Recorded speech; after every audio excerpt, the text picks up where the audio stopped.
بسم الله الرحمن الرحيم. الحمد لله رب العالمين، والصلاة والسلام على خير خلقه محمد وعلى آله وأصحابه أجمعين. اللهم لا سهل إلا ما جعلته سهلا، وإن شئت جعلت الحزن سهلا بقدرتك يا أرحم الراحمين. السلام عليكم ورحمة الله وبركاته.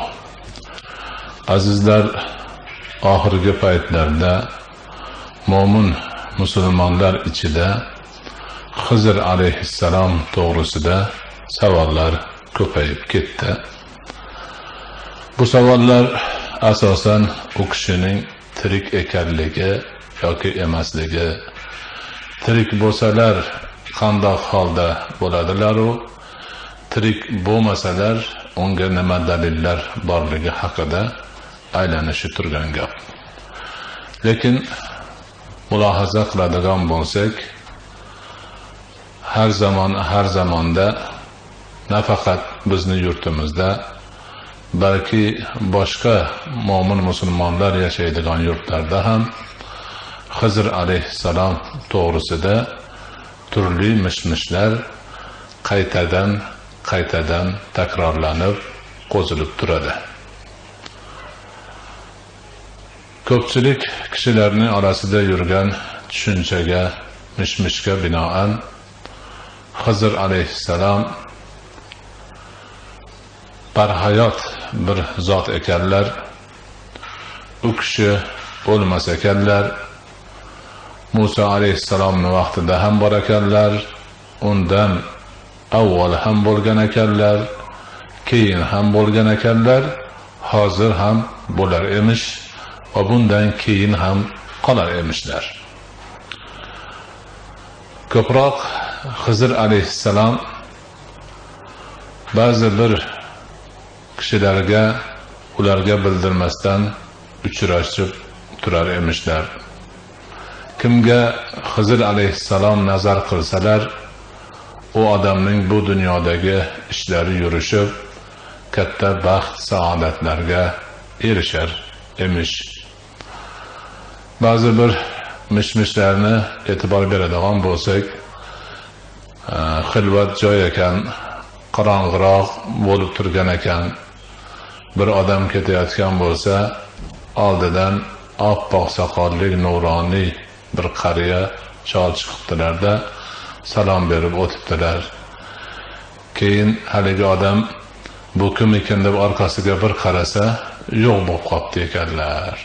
Ana o'sha kishi Xizr alayhissalom emishlar degan gaplar ham bo'ladi. Shuningdek, Xizr alayhissalomning o'ng qo'llarini bosh barmoqlarida suyak yo'q ekan, so'rashgan odam ana shu suyak yo'qligidan u kishining Xizr ekanligini bilib qolishi mumkin ekan va mahkam ushlab ba'zi bir narsalarni so'rasalar, u kishining duosi ila o'sha so'ralgan narsalar muhayyo bo'lar emish degan kabi mishmishlar bor. Bu mishmishlar tez takrorlanib qo'zilib turadi. Keyin ma'lum bir vaqt o'tgandan keyin yana ozayib yo'q bo'lib ketadi. Keyin yana tarqalib qoladigan holatlari bor. Lekin Xizr alayhissalomning barhayot ekanliklari, doimo tirik ekanliklari va mazkur faoliyatlarni olib borishlari haqida bu mishmishlarni tarqatuvchilarni birorta hujjat dalillari yo'q.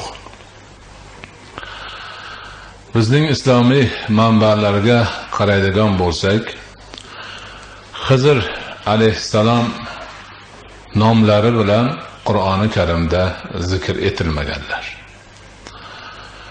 Musa alayhissalomga yo'liqqan solih banda sifatida zikr qilingan bir shaxs borlar. Bu shaxsni Qur'oni Karim solih banda deb ataydi. Lekin Xizr alayhissalom deb aytmaydi. Ammo Imom Buxoriy va boshqa muhaddislarimiz payg'ambarimiz alayhissalotu vassalomdan rivoyat qilgan sahih hadisda ana o'sha Musa alayhissalomga Allohning amri bilan uchrab, u kishiga ba'zi bir ibratli narsalarni o'rgatish sharafiga muyassar bo'lgan zot Xizr alayhissalom ekanliklari hadisda keladi. Ilmiy amonat nuqtai nazaridan aytishimiz ham kerakki, hadislarda Xizr emas, Xazir deb atalganlar u kishi. Xo'p, bu qissa Kahf surasida kelgan, juda ham mashhur. Musa alayhissalom kishilarning ichida va'z nasihat irod etib turganlarida u kishining bilimlari, burroliklari, aqlliklariga qoyil qolgan ba'zi bir kishilar, ey Musa, sizdan ham ilmliroq odam bormi dunyoda degan savolni berganda, Musa alayhissalom javob bermay bir oz o'ylanib qolganlar. Ana shundan keyin Alloh taolo o'z payg'ambari Musa alayhissalomga fawqa kulli zi ilmin alim, Qur'onning ta'biri bilan aytganda, har bir biluvchini ustida undan ko'ra biluvchiroq borligini bildirish uchun amr etadiki, sen oziq-ovqatingni, yo'l anjomlaringni olib safarga chiq.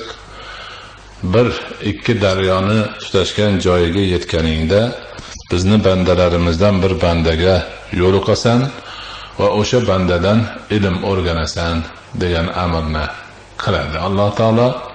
Va Musa alayhissalom o'zlarining bir xizmatchi g'ulomlari bilan oziq-ovqat, safar anjomlarini olgan hollarida safarga chiqadilar. Safarda o'sha banda, solih bandani uchratadilar va safarda yurib turli sarguzashtlar boshlaridan o'tadi. Chunonchi kemaga chiqqanlarida kemani haligi shaxs teshib qo'yadilar.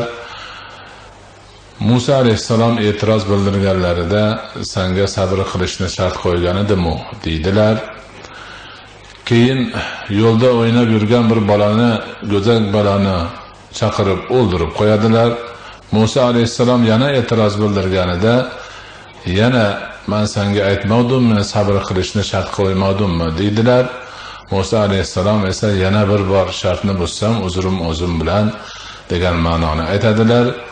Yana yurib borib bir qishloqdan taom so'rashganda berishmaydi va qishloqning chetidagi yiqilay deb turgan devorni Musa alayhissalom tikkalab qo'yganlarida, Xizr alayhissalom kechirasiz tikkalab qo'yganlarida Musa alayhissalom yana e'tiroz bildiradilar va o'sha yerda solih banda nima uchun bu hikmatlar bo'lganligini hammasini aytib beradilar.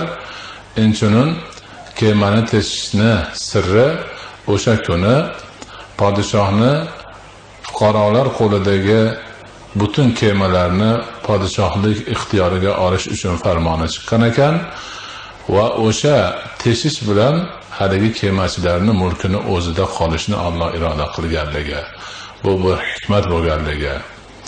Haligi kichkina o'ldirilgan bola bo'lsa, Allohning ilmida unib o'sib katta bo'lsa, kofir, osiy bo'lib ota-onasiga la'nat keltirishi ehtimoli borligidan uni o'ldirib qo'yib, Alloh taolo o'rniga rahmat, baxt, saodatga sabab bo'ladigan farzandni berishni va'da qilganligini va haligi qayta tiklangan devorning ortida esa ikkita yetim bolaning dafinasi, xazinasi bo'lganligi, devor yiqilsa ochilib qolib boshqalar olib ketish xavfi bo'lganidan Alloh taolo ularni o'tib ketgan solih ota-onasining hurmatidan devorni qayta o'rdirib, ular voyaga yetguncha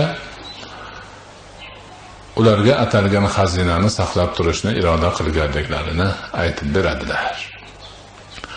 Ana o'sha odamni hadisda Xizr alayhissalom deyiladi. Lekin Qur'onda Xizr degan so'z mutlaqo zikr qilinmagan, balki solih banda deyilgan. Ba'zi bir kishilar Qur'oni Karim ma'nolarini, tarjimasini o'qib olib, Xizr degan payg'ambar ham Qur'onda zikr qilingan. Musulmon ulamolar 1500 yildan beri adashib, Qur'onda 25 ta payg'ambarning zikri kelgan degan ekan, men ortiqchasini topdim deyishlari mutlaqo ilmsizlik, savodsizlikdir. Balki Xizr alayhissalomning nomlari Qur'oni Karimda zikr qilinmagan, faqat hadis sharifda ana shu qissada zikr qilingan xolos. Lekin mana shu zikrlarda ham u zotning doimiy barhayot ekanliklari, doimiy ravishda kishilar orasida yurib shunaqa karomatlarni qilib turishlari to'g'risida ma'lumot yo'qligini yana bir bor qaytadan ta'kidlaymiz. Endi xo'p, u kishini barhayot emasliklari to'g'risida ma'lumot yo'q ekan. Ammo o'tib ketganliklari ehtimoli borligi bo'ladigan bo'lsa, buni qanday qilib isbotlaymiz degan gap ham o'rtaga tashlanadi. Bunga musulmon ulamolari bir nechta dalillar bilan javob beradilar. Birinchi dalil, agar Xizr alayhissalom ko'pchilik yoki ba'zi bir kishilar e'tiqod qilayotganidek, mishmish tarqatayotganidek doimiy barhayot bo'ladigan bo'lsalar, payg'ambarimiz Muhammad Mustafa sallallohu alayhi va sallam payg'ambar bo'lib yuborilganlarida kelib u kishiga iymon keltirmoqliklari lozim edi. Zaten payg'ambarimiz Muhammad Mustafa sallallohu alayhi va sallamning shariatlari oxirgi din bo'lib, avvalgi barcha dinlarni nasx qilgan, amaldan qoldirgan va bundan keyin odam zotiki bor Muhammad alayhissalomga u kishi keltirgan narsalarga iymon keltirmasa musulmon bo'la olmasligi hammaga ochiq oydin ravshan. Agar Xizr alayhissalom ana shunday fazilatli zot bo'lsalar, doim barhayot bo'lsalar, albatta payg'ambarimiz Muhammad Mustafa sallallohu alayhi va sallamga kelib iymon keltirar va u kishiga ummat bo'lar va u kishining shariatlariga amal qilar edilar. Madomiki bu haqda birorta ham dalil, hujjat yo'q, demak Xizr alayhissalom doimiy tirik degan gap ham noto'g'ri bo'lib chiqadi. Buning ustiga yana boshqa bir dalil, hadislar ham bor ekan.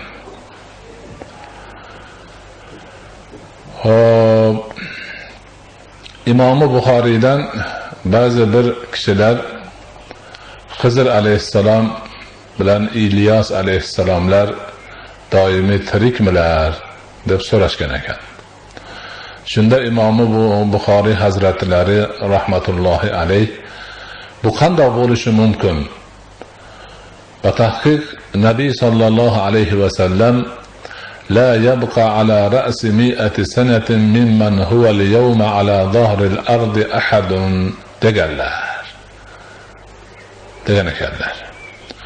Bu hadisning ma'nosi, matni İmam Buxoriy va İmam Muslim tomonlaridan rivoyat qilgan hadislarda ham kelgan ekanlar. Ya'ni payg'ambarimiz alayhisolatu vassalom aytgan ekanlarki,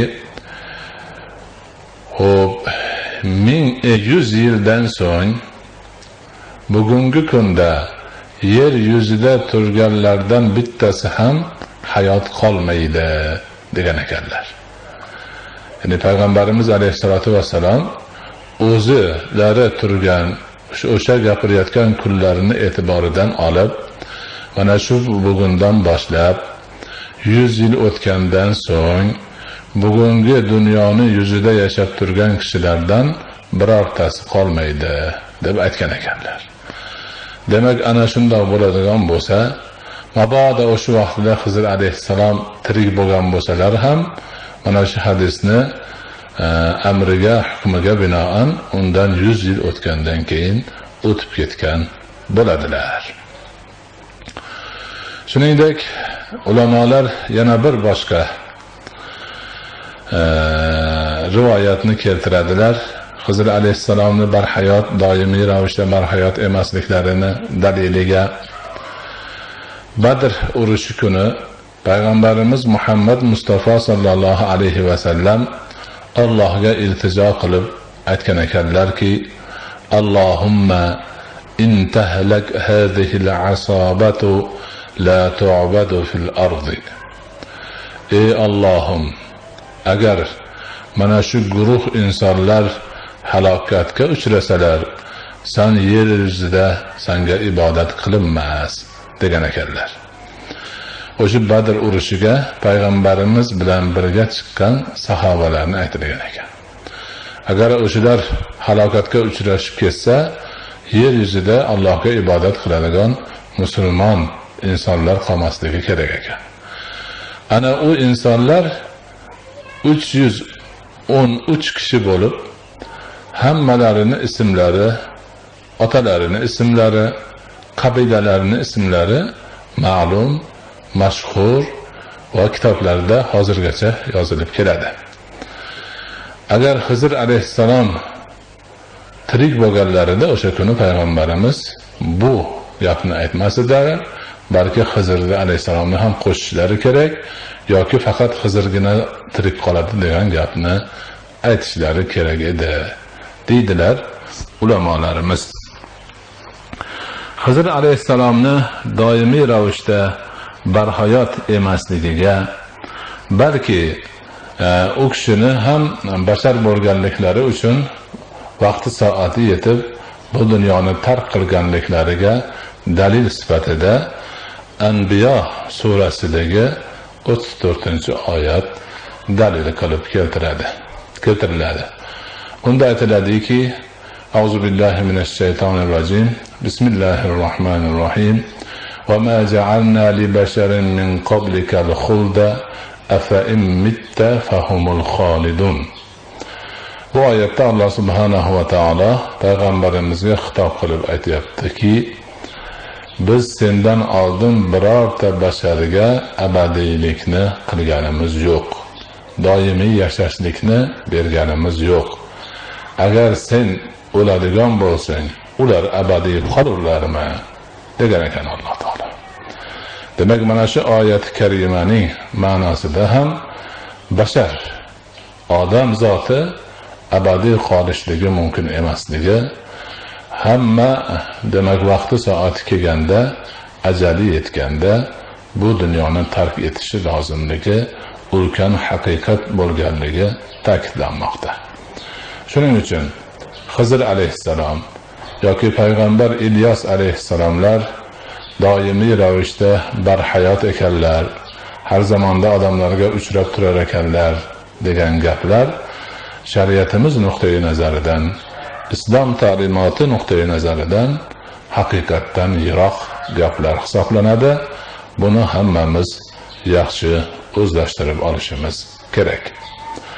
Agar e'tibor beradigan bo'lsak, Xizr alayhissalom to'g'risidagi mish-mishlar, so'rovlar qaysi bir jamiyatda noqulayliklar paydo bo'lsa, turli qiyinchiliklar paydo bo'lsa, bir zumda qandaydir ulkan ishlarni qilib, qandaydir katta manfaatlarni o'ziga jalb qilish istagi odamlarda ko'paygan paytda shunaqa narsalar tarqaladi. Boshqa vaqtlarda esa asta-sekin o'zidan o'zi yo'qolib ketadi. Mana bu omilni ham e'tiborga olishimiz kerak. Lekin siz bilan bizning har bir ishda qiladigan asosiy e'tiborimiz Qur'ondan, sunnatdan, ulamolarimizning ijtihodlaridan, ijmolaridan chiqqan haqiqatlarga ishonish, ana shularni o'zimizga dasturul amal qilib olishdir. Alloh subhanahu va taolo barchalarimizni o'zi to'g'ri yo'lga boshlagan bo'lsin.